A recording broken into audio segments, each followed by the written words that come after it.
राज्यात सगळीकडे आता पेरणीची लगबग सुरू आहे आणि त्याच अनुषंगाने एक पेरणी सल्ला. सोयाबीनमध्ये इतर धान्यांपेक्षा सगळ्यात जास्त प्रथिने असतात.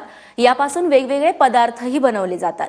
खरीपात बहुतांश शेतकरी सोयाबीनचं पीक घेतात.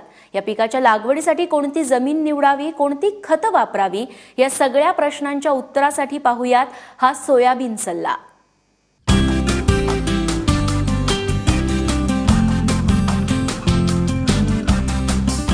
खरीप हंगामामध्ये सोयाबीन हे अतिशय महत्त्वाचं गळीत धान्य पीक आहे. आपल्या आहारामध्ये खाद्यतेल म्हणून सोयाबीनचा वापर केला जातो. त्यापासून दूधही तयार केलं जातं. सोयाबीन हे अवघ्या 90 ते 110 दिवसात येणारं पीक. या सोयाबीन पिकाची लागवड तरी कशी करायची ते देखील पाहूयात. सोयाबीन लागवडीसाठी पाण्याचा चांगला निचरा होणारी मध्यम ते भारी जमीन निवडावी.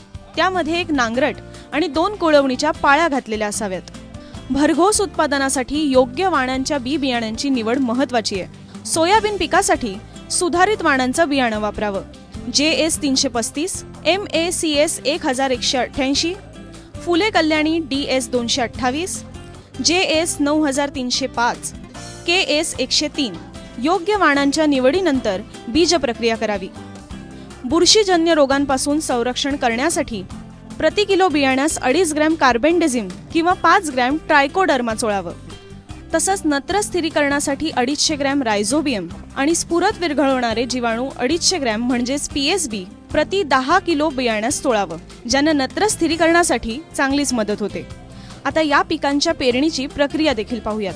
पेरणी योग्य पाऊस झाल्यावर आणि जमिनीत वाफसा येताच म्हणजे जूनच्या पहिल्या पंधरवड्यातच पेरणी पूर्ण करावी.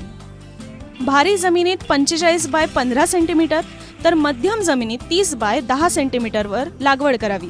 तसंच सलग पेरणीसाठी 75 ते 80 किलो प्रति हेक्टर तर टोकण पेरणीसाठी 45 ते 50 किलो प्रति हेक्टर बियाणं वापरावं.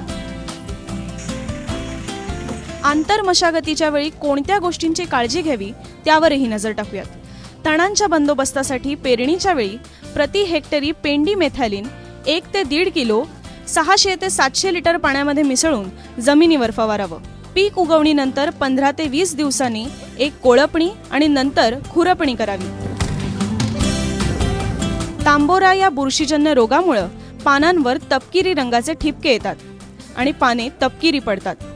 अशा वेळी पिकाच्या अवस्थेनुसार 1 ते 2 फवारण्या 15 दिवसांच्या अंतराने गरजेनुसारच कराव्यात.